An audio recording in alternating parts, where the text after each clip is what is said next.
Hello hi అండి, welcome back our channel. నేను మీ శ్రీసరి. ఎలా ఉన్నారు? అందరూ బాగున్నారా? నేనైతే చాలా చాలా బాగున్నానండి. ఈరోజు రెసిపీ వచ్చేసి చిన్న కారకాయల కర్రీ అండి, కంప కారకాయల కర్రీ. ఎలా చేయాలో ఈ వీడియోలో చూసేద్దాం. దానికంటే ముందుగా నా ఛానల్ని సబ్స్క్రైబ్ చేసుకోండి. వీడియోకి ఒక లైక్ ఇచ్చుకోండి. ఇక లేట్ చేయకుండా వీడియోలోకి వెళ్ళిపోదాం. ఇక్కడ హాఫ్ కేజీ చిన్న కారకాయలు తీసుకున్నానండి. వీటిని నీట్గా కడుక్కొని ఈ విధంగా పొడవుగా సన్నగా కట్ చేసుకోవాలి. అదేవిధంగా ఆనియన్స్ కూడా 2 మీడియం సైజు తీసుకొని కట్ చేసుకున్నానండి. పచ్చిమిర్చి ముక్కలు కూడా కట్ చేసుకొని పెట్టుకున్నాను. నెక్స్ట్ స్టవ్ ఆన్ చేసుకొని ఒక గిన్నె పెట్టుకొని దాంట్లో 4 స్పూన్స్ ఆయిల్ వేసుకొని ఆయిల్ అనేది హీట్ అయిన తర్వాత కట్ చేసిన పచ్చిమిర్చి, కట్ చేసిన ఉల్లిపాయ ముక్కలు వేసుకొని ఫ్రై చేసుకోవాలండి.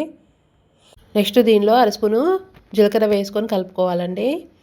ఇవన్నీ లైట్గా ఆయిల్లో ఫ్రై అయిన తర్వాత అర స్పూను పసుపు వేసుకొని కలుపుకోవాలి. ఈ కాకరకాయలు అనేవి చేదు అనేది ఉండదండి. నెక్స్ట్ దీంట్లో మనం కట్ చేసుకొని పెట్టుకున్నటువంటి కారకాయ ముక్కలన్నీ వేసుకొని కలుపుకోవాలండి. ఈ కర్రీ అంతటిని మీడియం ఫ్లేమ్లోనే ప్రిపేర్ చేసుకోవాలి. మొత్తాన్ని కలుపుకొని మూత పెట్టుకొని మధ్య మధ్యలో కలుపుకుంటూ ఉండాలండి. 5 మినిట్స్ తర్వాత అర స్పూన్ సాల్ట్ వేసుకొని కలుపుకోవాలండి. ఈ విధంగా కర్రీ అంతా దగ్గర పడనివ్వాలి.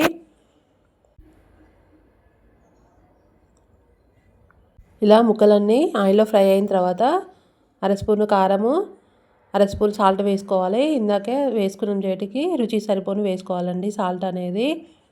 ఈ విధంగా కర్రీ అంతటిని కలుపుకొని ఒక 2-3 నిమిషాలు మీడియం ఫ్లేమ్లోనే ఈ విధంగా ఆయిల్ పైకి తేలేంత వరకు కుక్ చేసుకోవాలి. నెక్స్ట్ దీంట్లో గరం మసాలా కానీ ధనియాల పౌడర్ కానీ ఒక స్పూన్ వేసుకొని కలుపుకోవాలండి.